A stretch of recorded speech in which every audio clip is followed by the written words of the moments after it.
Hi all, welcome back to Bloom with Bio. So yesterday we have learned the chapter Morphology of Flowering Plants.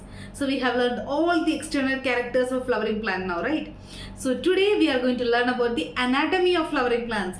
So we are going to learn the internal structures or internal organization of a flowering plant. So what is anatomy? Anatomy is a branch of science that deals with study of internal organization of plants or animals. So today we are going to learn about the internal organization of plants. So in plants, the cells will group together to form tissues and tissues will group together to form organs. Can any cells come together or can any tissues come together to form organs? No. Group of similar cells will come together to form tissues and group of similar tissues will come together to form an organ to perform a particular function. But all the different organs in the plants will show different organization. So we are going to learn about the different organization of plants. So the tissue system in plants can be divided into three. One is the epidermal tissue system, then we have the ground tissue system, and we have the vascular tissue system. And all these three types of tissue system are made up of different kinds of tissues. So first we'll see what are different types of tissues in plants.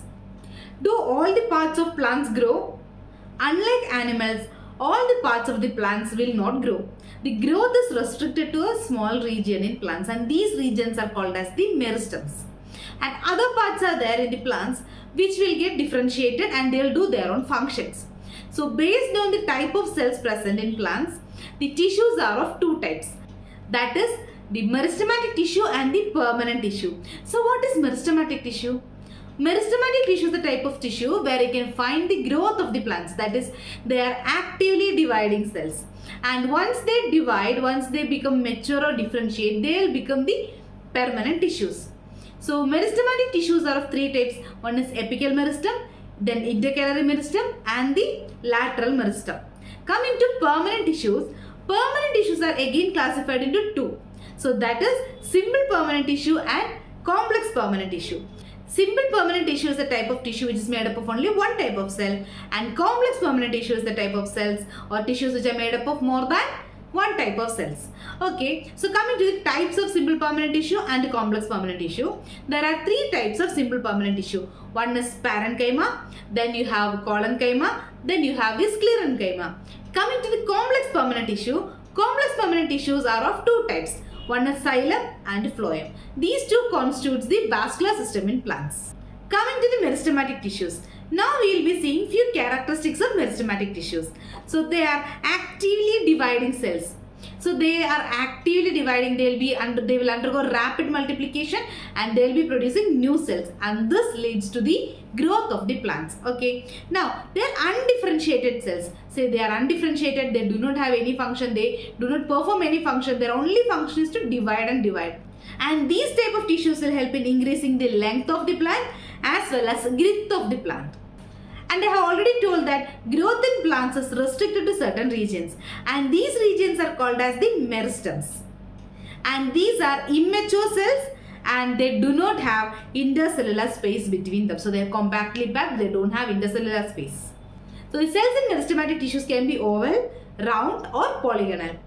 So these cells are living cells as they are actively dividing cells. And these are undifferentiated cells and these cells are rich in cytoplasm and they have a small minute vacuoles and they do not have a function of storing anything or they do not store any food or their endoplasmic reticulum or mitochondria are very primitive or they are not advanced. Why? Because these cells function is only to divide. Now we are going to see different types of meristematic tissues present, that is apical meristem, intercalary meristem and lateral meristem. So apical meristem is mainly found on the apex of root and shoot. So they are of two different types. One is root apical meristem and shoot apical meristem. So they help in increasing the length of the plant. So it increases the length of the plant and thus that increase in length is called as the primary growth of the plant. So what does apical meristem helps in? Apical meristem helps in primary growth of the plant.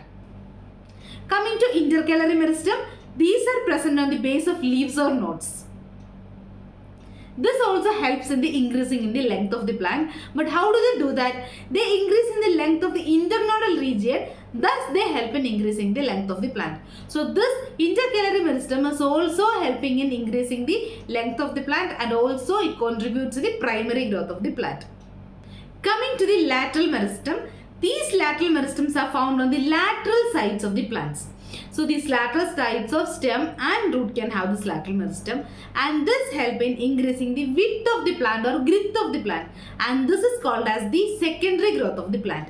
There are two types of lateral meristem. One is core cambium and the other one is vascular cambium. Now we will see what is permanent tissues. Permanent tissues are non-dividing cells. But these cells were once meristematic cells, and when the meristematic cells loses their ability to divide, they will get differentiated and become permanent tissues. So they are fully differentiated cells, and in this case each cells will have definite shape and size. So they have already taken up their function, they know what to do now, right? So they will have a definite shape and size of their cell. Intercellular spaces are present, large vacuoles are present for storage, and they have low metabolic rates, and these cells can be living or dead. Before we had told that meristematic tissues are only living cells, but coming to permanent tissues, they can be either living or non-living. So now we are going to learn the types of permanent tissues. So we have already told that permanent tissues are of two types. One is simple permanent tissue and the other one is complex permanent tissue. So simple permanent tissue is a type of tissue which is made up of only one type of cell. Like it can be parenchymatous tissue which is made up of parenchyma cells, collenchymatous tissue which is made up of collenchyma cells, or sclerenchymatous tissue which is made up of sclerenchyma cells. Then coming to the complex permanent tissue, that is the cells are made up of, or the tissues are made up of two or more cells. And these cells can be either similar or dissimilar. So examples are xylem and phloem. Xylem is a complex permanent tissue because it is made up of 4 types of cells. Phloem is a complex permanent tissue as it is made up of 4 types of cells. So xylem is made up of tracheids, vessels, xylem parenchyma and xylem fibers, whereas phloem is made up of sieve tubes or sieve cells, Campanian cells, phloem parenchyma and the phloem fibers. Now we will see a little bit detail about the types of simple permanent tissue and the complex permanent tissue. So what is parenchymatous tissue? Parenchymatous tissues are made up of parenchyma cells, and these parenchyma cells are living cells and they are polygonal in shape. Okay, so these are permanent tissues and they have large vacuoles present in the center. So we have learned in our smaller classes, plant cell is having a large centrally placed vacuole, right? A prominent large vacuole is present. So this parenchymatous tissues have that large vacuole. Function of parenchymatous tissues are like storage, photosynthesis and buoyancy. And there are certain parenchymatous tissue which contain chlorophyll which helps in photosynthesis is called as the Sclerenchyma cells. And the one which provide buoyancy in aquatic plants is called as the Parenchyma cells or parenchymatous tissue. And now in addition they have intercellular spaces also present in between them. Parenchymatous tissues are the simplest type of permanent tissues found in plants, and they are also called as packing tissues as they fill space between the organs of plants. So in animals also one packing tissue is there, that is the areolar tissue. Their cell wall is very thin and it is made up of cellulose. Coming to collenchymatous tissue which is made up of collenchymatous cells. And these cells are also living cells, but they are elongated in shape and they do not have intercellular space between them. So they do not have intercellular space between them. So these collenchymatous cells provide mechanical support and flexibility to the plants. How do these plants provide mechanical support and flexibility to the plants? Because their corners are filled by pectin. So this pectin will help in providing mechanical support to these plants. So they do not have intercellular space because of this pectin deposit. So example I'll tell you, the small younger plants, if you take the branches of small younger plants and if you bend it, that will bend without breaking. So that is the presence of collenchymatous tissue. Coming to the sclerenchymatous tissues, these are the dead cells which are present in the plants and their cell wall is having lignin deposit and thus make it impermeable to water and air. And these sclerenchymatous tissues will provide mechanical strength to the plant. Now moving on to xylem. Xylem is a complex permanent tissue as it is made up of more than one type of cell. The xylem's function is to transport water and minerals throughout the plant. And these xylem also provide mechanical support to the plant. How do they do that? So we'll see the types of cells present in the xylem, which will give you the answer. So what are the types of cells present in xylem? That is tracheids, vessels, xylem parenchyma and xylem fibers. So out of these four, tracheids, vessels and xylem fibers are dead cells. That is, they are sclerenchymatous or they are dead cells. The only one that is xylem parenchyma is living cell. So since they are made up of more dead cells, they provide mechanical support to the plant and mechanical strength to the plant. The primary xylem is of two types. One is protoxylem and the other one is metaxylem. So what is protoxylem? It is the first formed primary xylem and metaxylem is the later formed primary xylem. So this protoxylem is small and metaxylem is large. Now we will see the arrangement of these xylems on stem and root. So in stem what happens? This protoxylem lies towards the center. So the protoxylem is lying towards the center and metaxylem lies towards the periphery. And this type of arrangement is called as the end-arc arrangement. So the protoxylem is in the center and metaxylem is in the periphery. And this type of arrangement is called as the end-arc arrangement or end-arc. And coming to that of the roots what happen? Protoxylem lies towards the periphery and the metaxylem will lie towards the center. And this type of arrangement is called as the X-arc arrangement. Now moving on to the phloem. Phloem is also a complex permanent tissue which is made up of more than one type of cell. And the function of phloem is to transport food and hormones to different parts of the plants. In angiosperms, this phloem is consisting of sieve tubes, companion cell, phloem parenchyma and phloem fibers. But in gymnosperms, the sieve tubes are not present. Instead, sieve cells are present. Only one type of cell is dead cell. That is the phloem fibers are only the dead cells. And the sieve cells, sieve tubes, companion cells and phloem parenchyma are living cells. So why are they living cells? So for the transport of food, it requires energy. For the production of energy, mitochondria should be there. And this mitochondria will be present only in a living cell. So most of the cells in phloem are living and most of the cells in xylem are dead. Now coming to the epidermal tissue system, which consists of the epidermis, which is the outermost layer of the plant. And this is made up of parenchymatous cells, a small amount of cytoplasm and a large vacuole, and these are elongated, compactly arranged cells. So since they are compactly arranged, they do not have intercellular space. These epidermal cells in the aerial part will have a waxy layer called a cuticle, and this cuticle will prevent loss of excessive water from the plants. And there are small minute openings present on the epidermis called as stomata. These stomata helps in gaseous exchange as well as transpiration. In leaves, the stomatas are more present in the lower epidermis than the upper epidermis. So in dicotyledonous plants, stomatas guard cells are bean shaped, and in monocotyledonous plants it is dumbbell shaped. So they helps in transpiration and regulation of gaseous exchange in plants. So these root hairs. So what are root hairs? Root hairs are the elongation of root epidermal cells and they are almost unicellular. And the epidermis of root is also called as epiblema. Okay, so what is epiblema? The epidermis of root is also called as the epiblema.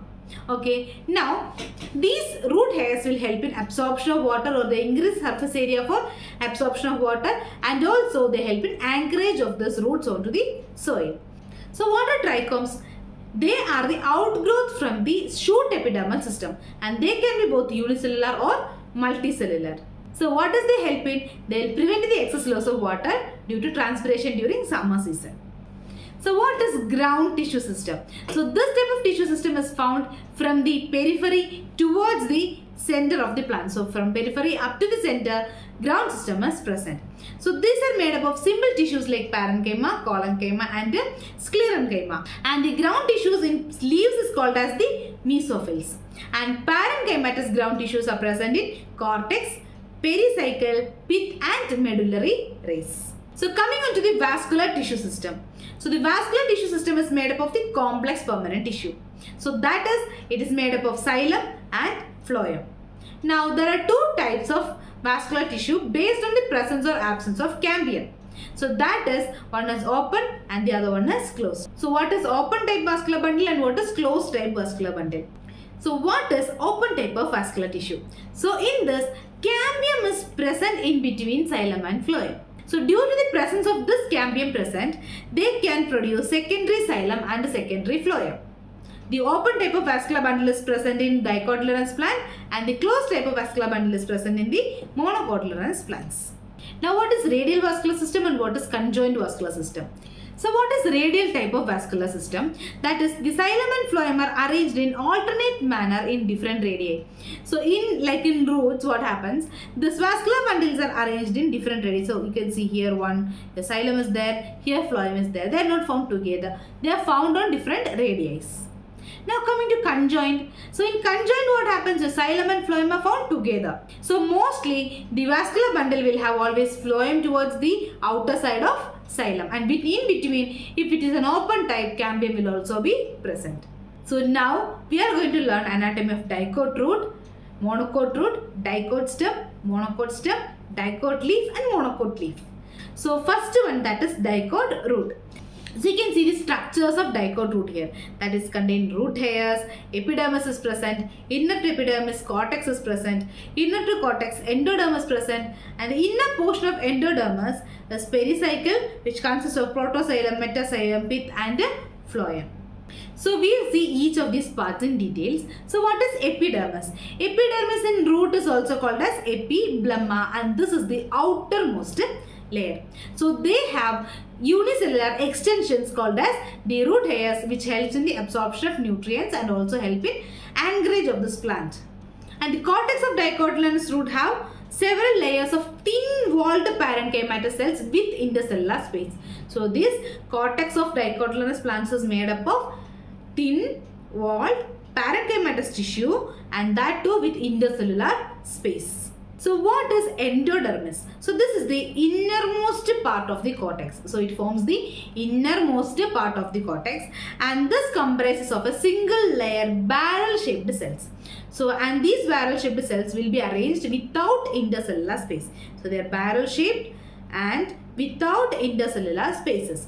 Walls of endodermis, that is the tangential and the radial walls of endodermis, have a deposition of suberin, and the suberin is impermeable to water, and these forms the Casparian strips. So what is pericycle? This pericycle is found inner to that of the endodermis, and this pericycle give rise to the lateral secondary roots and cork cambium. So the vascular bundles are radial and exarch. So what is radial? That is the xylem and phloem are arranged in different radii, and in the exarchus, the protoxylem is present towards the periphery, metaxylem towards the center.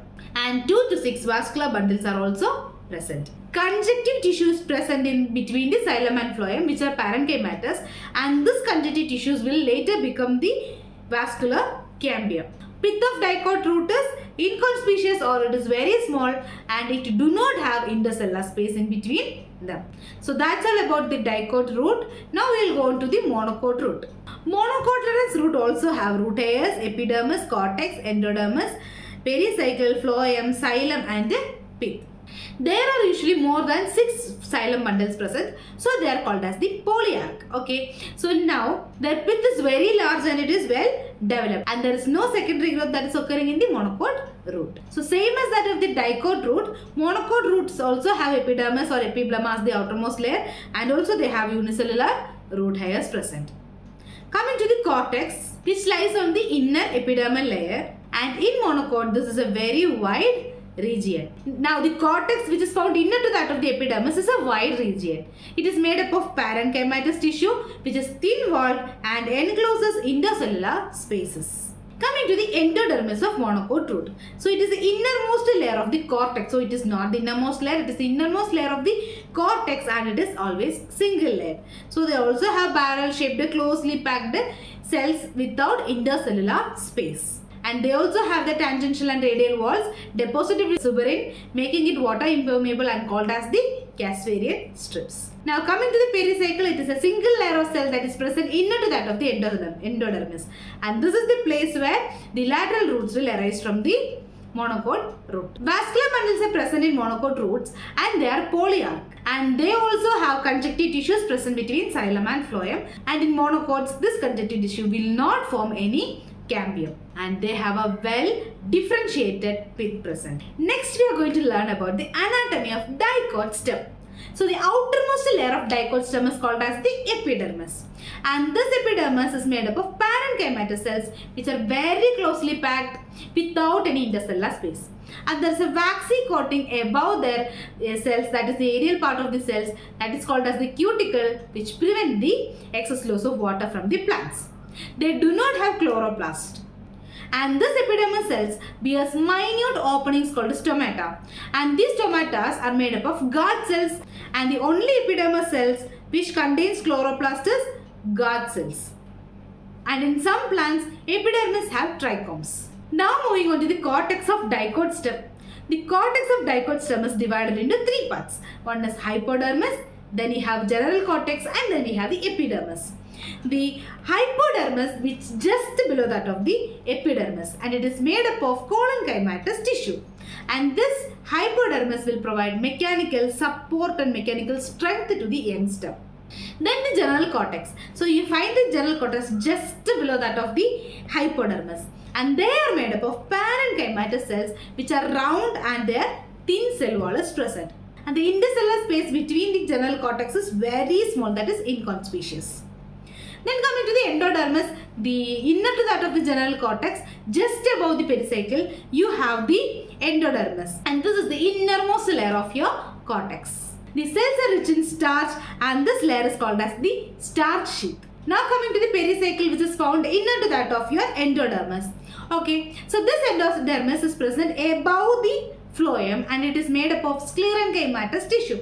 So the endodermis in monocot stem is made up of sclerenchymatous tissue. So they are dead cells, and these sclerenchymatous tissues are found in semicircular patches. And in between the vascular bundle, the parenchymatous cells are elongated and those becomes the medullary rays. So coming to the vascular bundles, these vascular bundles are arranged around the pith inner to that of the pericycle. Okay, and these vascular bundles are conjoined, that are both xylem and phloem are placed together, and open, that is the vascular cambium is present in between them, and end-dark protoxylem.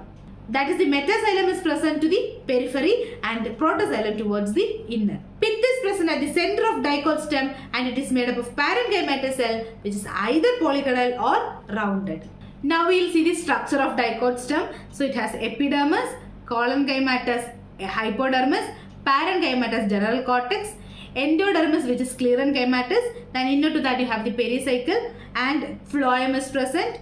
A cambium is present because they are open type of vascular bundle. Metaxylem is present towards the periphery, protoxylem towards the inner, that is why it is called as the end-dark, and pith is present towards the center. So this is the transverse section, now the longitudinal. Coming to the anatomy of monocot stem, same here, epidermis is the outermost layer. Cells are made up of parenchymatous tightly packed cells which do not have intercellular space, and they also have cuticle present which prevent the loss of excess water from the plants.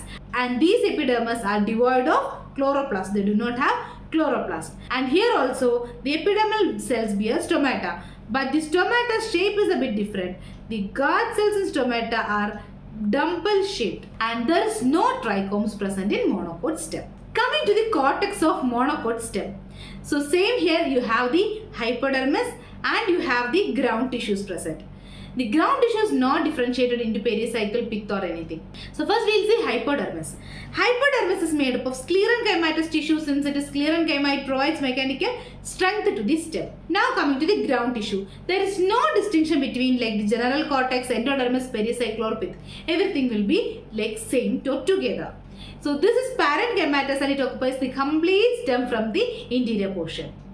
Now the next one is vascular bundle. So vascular bundle is conjoined and closed. Conjoined means xylem and phloem together. But closed is there is no vascular cambium in between them.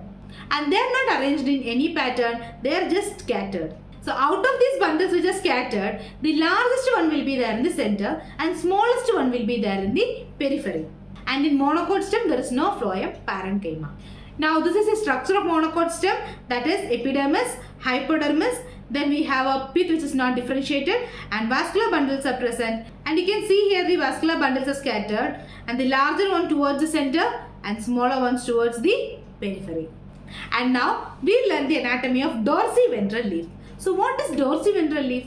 They are nothing but our dicot leaves. Okay. And these leaves are also having epidermis as their outermost layer. But in the upper epidermis and the lower epidermis have different names.